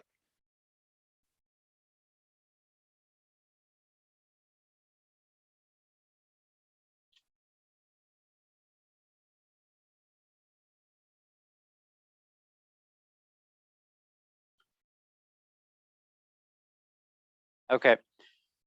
Adrian, you write, from what I understand, with web scraping, we're able to extract information from what the website is displaying, and with an API, we get information from the underlying data that the website is willing to share. Is that right or is that wrong? You are very, very close. We're actually not using an API to do this. We are pulling data from an HTML and then reformatting it. If it was an API, we would be pulling data out from a different spot and pulling it in and using a different way of formatting it. But in general, you had the exact idea right. We are taking data information from what the website is displaying and then pulling that underlying data into data structures that we want. Yep, you're very, very close. The reason we keep talking about APIs is that lots of companies and organizations have moved to, instead of asking you to scrape their web page, you can just download this data even more directly from an API. All right. So let's take a look at this. Exactly, Andres, perfect. So, so this is a little bit, this is a little bit of a, I don't know what the right word is. This is a good example of how to do this, but you would never do this particular thing with a web scraper because the Yahoo Finance has an API where you can extract almost all of this data. Yes, exactly, Andres. So this obviates the work that you would do with Yahoo Finance, but it does not obviate the work of, it does not make useless the things you have learned. We're doing this because because Yahoo Finance is easy to track and easy to keep track of. And second, you can easily compare the work you're doing on Yahoo API Finance to this web scraper. Yes, exactly, David. And APIs also allow us to connect and interact with other systems. Perfect. So let me walk through. We have don't worry, Wonk. We will get through the rest of it. I promise. So let's walk through these different steps. So the first thing I'm going to do is create a tag list, which is an empty list. And for the tag in each stock suit find all, I'm going to append each name that's available. Oh, you guys are y'all are so worried. We're doing fine on time.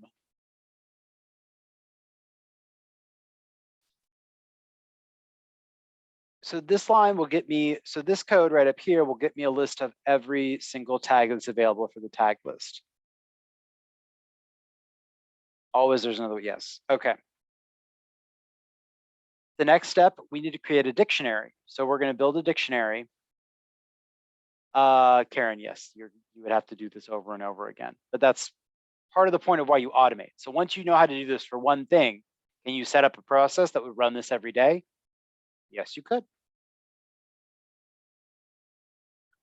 So I'm going to create a tag count dictionary for each tag in the tag name list. If the tag name is in the tag count list, I'm going to drop it as this number and add 1 to the count here. Otherwise, I'm going to set the tag count at 1. Yes, we could also use, well, I don't actually know if NLTK would save you a lot of time, but you're welcome to give it a try. So this will create my list. This creates my dictionary, and this iterates through the name. This code iterates through each name of the dictionary each time it appears and adds to the count for that list.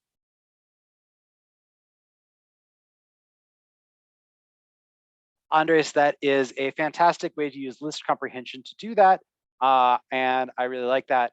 This is the way that we have set up in here that is a little more step by step. I would not, well, you could use a group by to do that, but group by methods don't work in dictionaries. So That is a part of it. And again, Christian, you could also do it with a series, but that's sort of like series is a more advanced thing than a dictionary. So I would actually say that you're adding steps rather than removing steps, which is not ideal for what we want to do. But a series, but like you may find that doing it with a series and converting it to a dictionary is the way to go. I couldn't say. Okay. This is often used to diagnose missing components of a web page. So we could use this information now to say, hey, we expect there to be 23 links, but there's only 5. This could be a problem. Okay. So let's go back to Karen's question. I question, if the web page is updated, would I have to do it all over again? And the answer is yes. But imagine you are hired as a data scientist who needs to collect data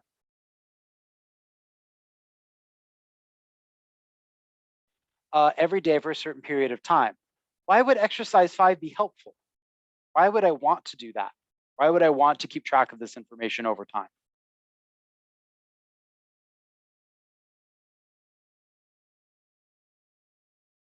Andres, exactly. We want to see if something has changed.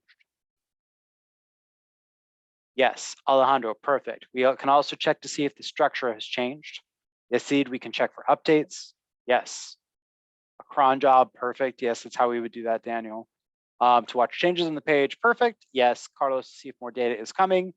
Yes, to be able to analyze data and update the data that's coming over time. Alberto, perfect. Yes, to have an automated alert if the number of certain tags goes up or down, that would be really useful. Scraping replaces the process of opening a website to get some data. So every time you need updated information, you must run again. Yep, that works. Okay, so you're understanding some of the idea. And again, we may want to keep track of changes in a website over time. This is an efficient way to extract information that can give you a signal that something important about the structure of the web page has changed or that there's new information on that web page that needs to be reviewed. Okay, so now we're finally getting into a little bit more of the meat here. We have our HTML stock document for Duke stock. We see that there is a table that contains our fundamental data of interest. Right? This table right here has all the information that we want. So now we need to extract that. How are tables categorized? What tag do they use?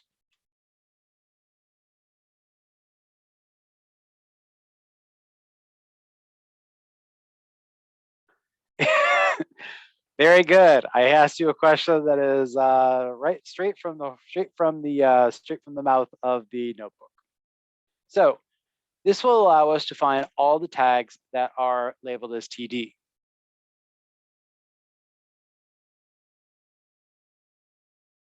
This is not very pretty, is it?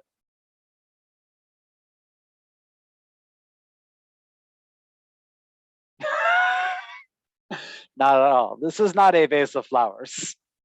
This is a vase of, I don't know, something not pretty. Okay, since there are lots of table cells here, so what we want to do instead is narrow down what we're going to look at. So we can look at this information. We can open the file in our HTML browser or our notebook directly and inspect the value of the right side of the market cap text. We can actually do that right now. We're looking at DUK. And we can actually open this with Control U and get all of that information. And it's just pulling in that information. Okay, that's not quite what I want. Yes, Esteban. But what do we remember from the last time I showed? Our job is to take something that looks very gross and to make it look much easier and prettier to read.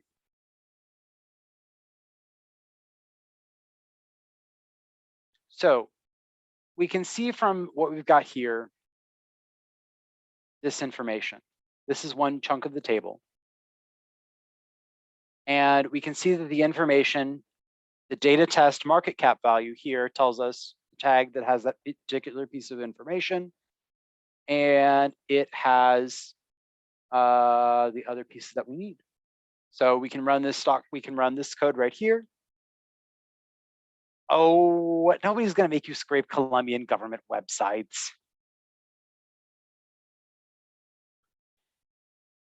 Market cap value is contained right here, and it's listed as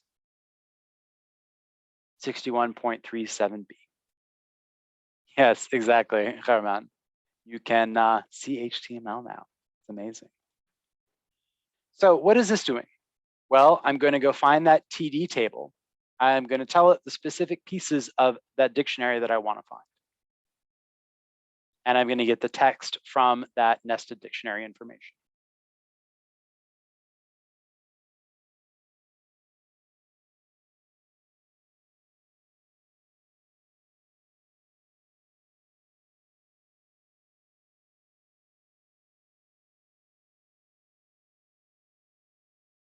Okay. Yes, market cap is an automated entry from the code that we run above. Okay.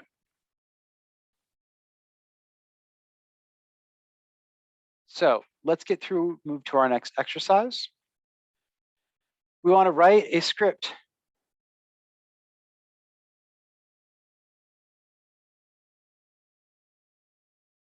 Well, Federico, how did we know that we were looking for a table?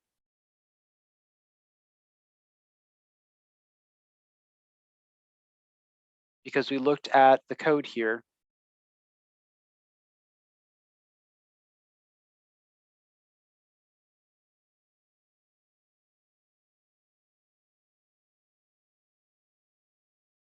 Yep, exactly. So when we looked at the table, we knew that the code tag for a table was TD, and we knew that the first thing that was going to come out of this, the first table, was this table right here. So we're basically just looking at the code that we're looking at the HTML code that creates this good little goober right here. And we have that. So this is still really hard to read, so I'm skipping a little bit ahead here. But we could also say, okay, we know this is one row of that table, and we can pull the specific information that we need out of that chunk of the table.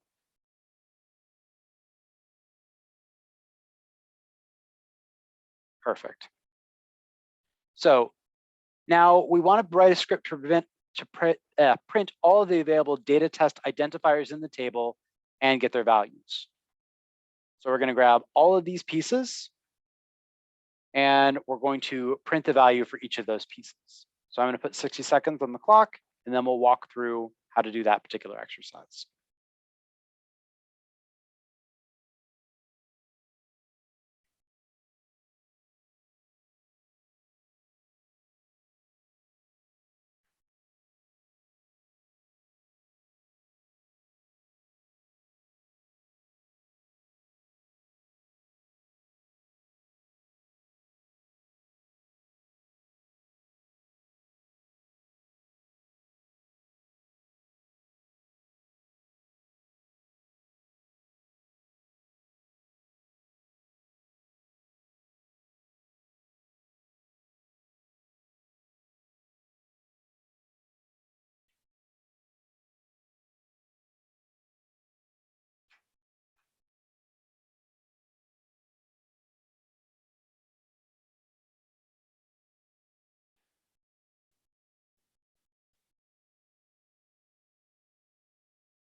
Okay. So yeah.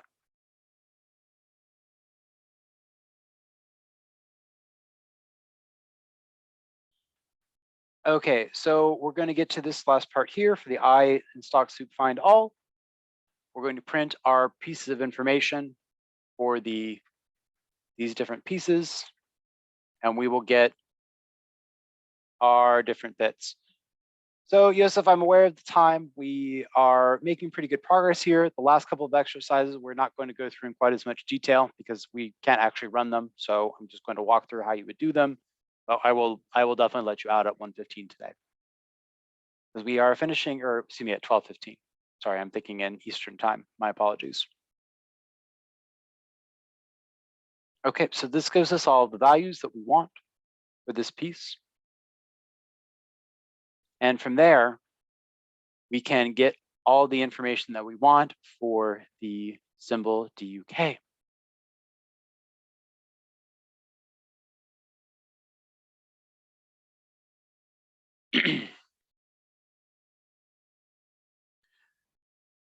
Okay, let's walk through these. Let's walk through let me walk through the pieces here since we're running a little bit short on time this morning so that we get everybody taken care of.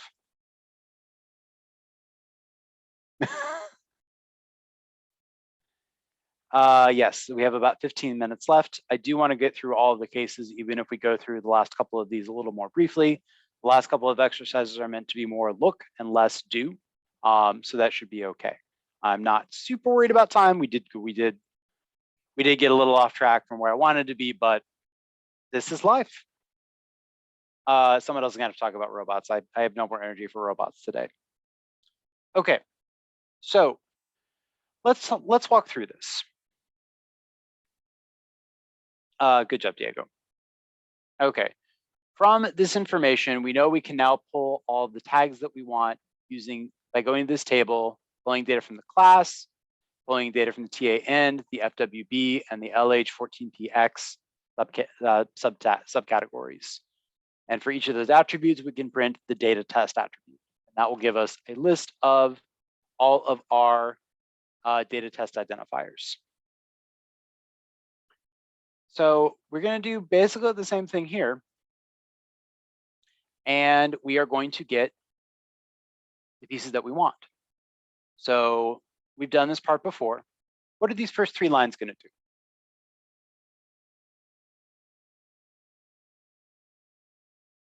What are these first 3 lines going to do in this code?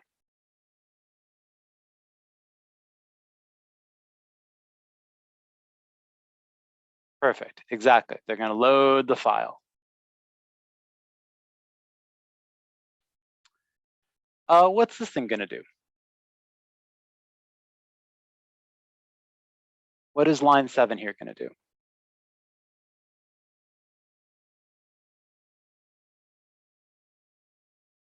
Exactly. And how's it going to do that? It's using that find function. What is this TD going to tell it to do? Perfect. It's going to go find the first TD tag. It's going to go to the data test attributes. It's going to get from that data test attribute, it's going to get the bid value attribute, and then it's going to print that as text.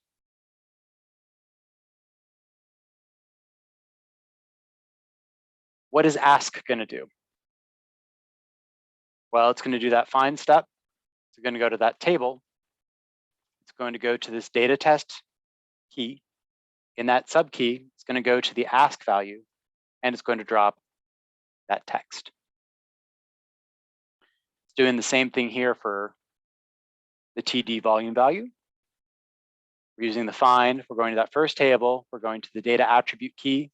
We're going to the TD volume value key, and we're getting the value from that text. And same thing here. We're going to TD. We're going to that TD tag. We're looking at the data test attribute, and and we're pulling the average 3-month volume value.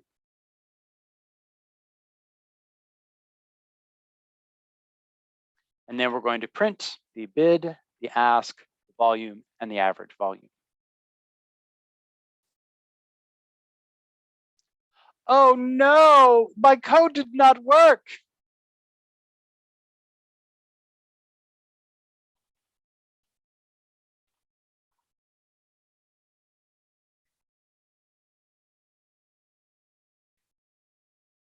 There we go.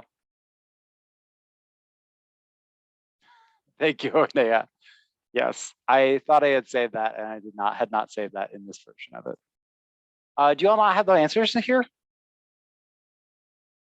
It's almost like I knew that was the problem, Sergio, and I purposely left that out so that I could get people confused. Note that the answer here is posted in the polls and answers chat. So if you want to pull that information for yourself, you can grab that from polls and answers.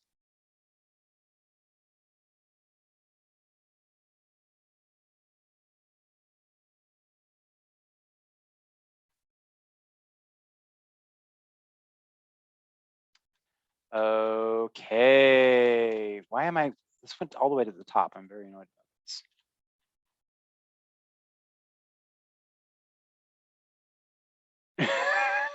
about this.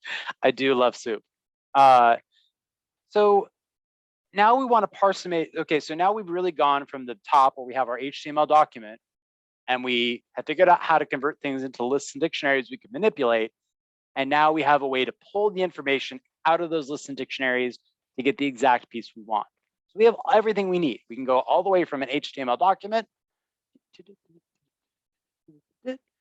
all the way to here's a list of the values that I want. So now I need to be able to do this with multiple HTML documents. So I've got my list of stock symbols here that I'm interested in. And I can go get my file names. And I believe I need to add the encoding here.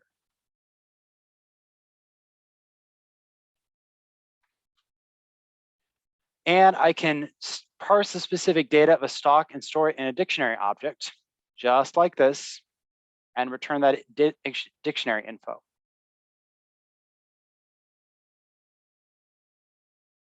So I've written the little function here that will basically say, use the beautiful soup package to go loop through all of an HTML document and pull out those 5 pieces of information I need for any given stock symbol.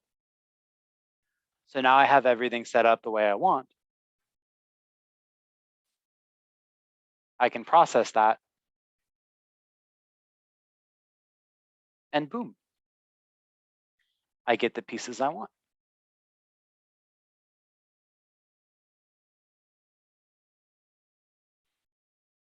So now through the writing of one function, although it took a long time for us to get there, I can pull up this and parse the stock information for all the symbols that I want, or all the information that I want.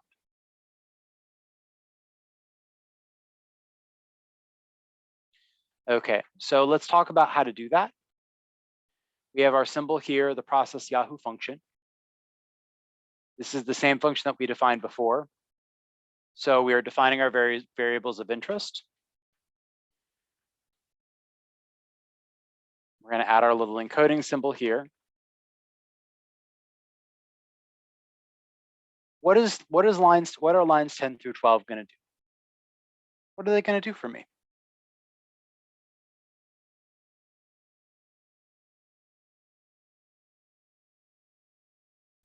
Perfect. They're going to read the file. Exactly. They're going to load the file, Manuel.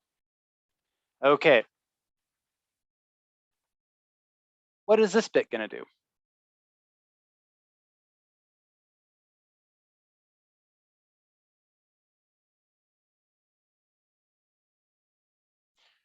What is line 15 here going to do? Exactly. Yep, it's going to match tags. It's going to create the dictionary that I want with information about the market cap and the PE ratio and the EPS ratio for each of the variables in my list. So it's going to, and then it's going to return this dictionary for me. So the function is going to spit out a dictionary with all of that information. Exactly, Sergio. It's going to spit out that key and value according to what you're looking for. So now all I need to do is write a for loop that will run through these bits and produce the dictionary I want.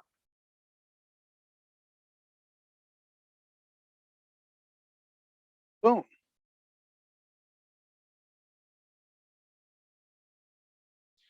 Exactly. Nice.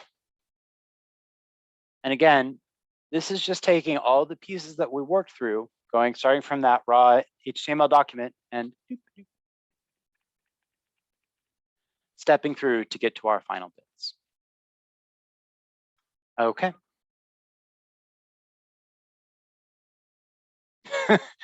Oh, I wish it were magic. How I wish it were magic and not many hours of painful effort. Exactly, Ka.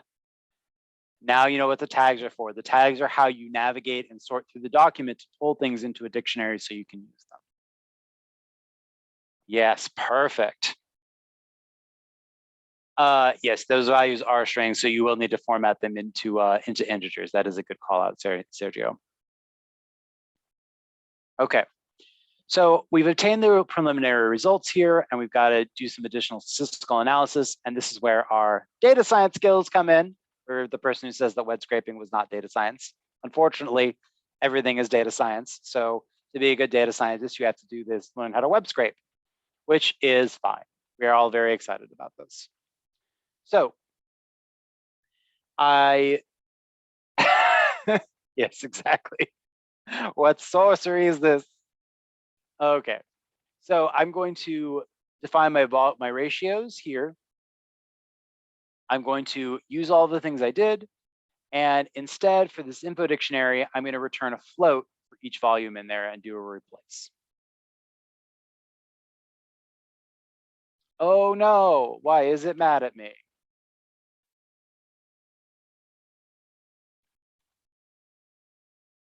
There we go.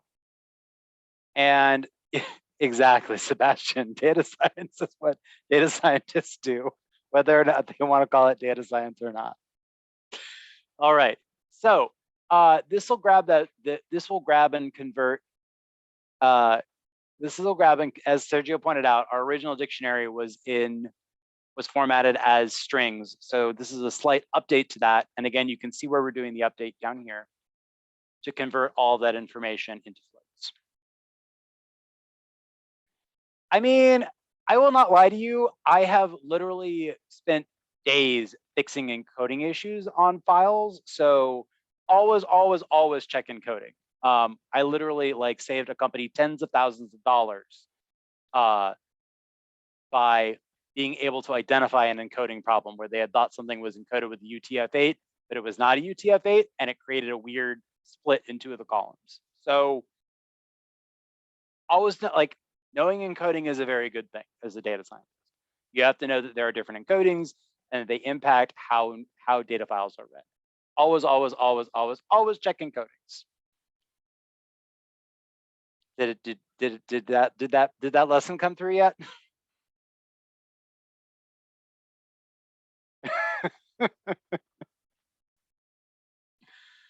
Okay, perfect. So now we've got this last bit. In the last couple of minutes, I would just want to show you how you would do this on a live page. We're not going to run this code, and so we don't really need to worry about that bit of it. Oh God, that looks like an amazing conference, Juan. I will definitely get into that. So we're not going to run, again, align with the conversations we've been having. Oh no, why do you have that error, Marlon? Can someone help Marlon out? Why would we get an encoding error? No, I know you don't know. That's why I'm telling your colleagues to help you out.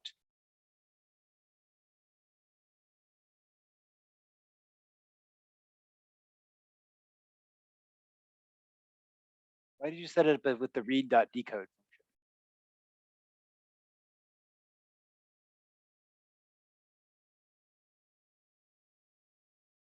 Hold on one second, everybody.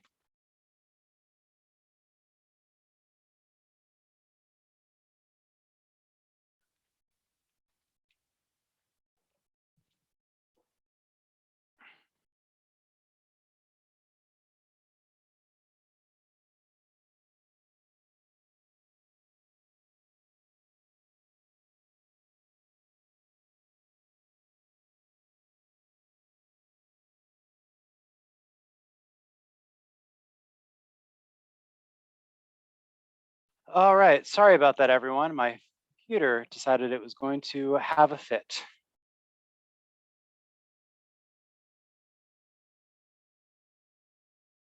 Yes, definitely do not run it.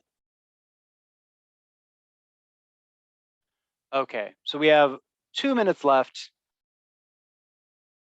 Don't worry about this too much. So we're going to identify the live site.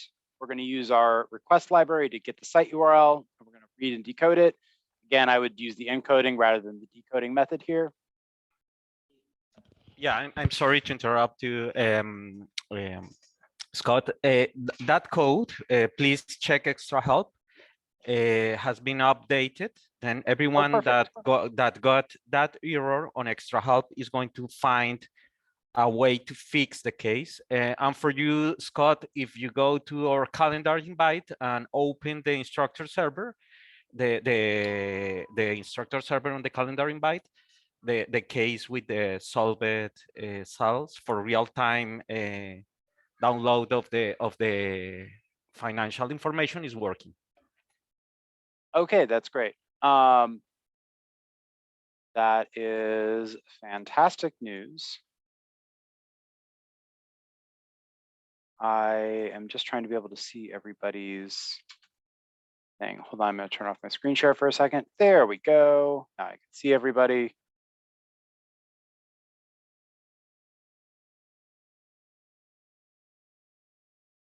Ah, there we go. Perfect. Okay. Not a problem. We've got this all set. I do want to let people go since it's basically 1:15. We're not going to run this code, but again, we can see how the prettify function is going to work here to pull the data and how we're going to do the same things that we've talked about before, to do the scraping, get our information dictionary, and for each symbol in the symbol dictionary, pull out this information.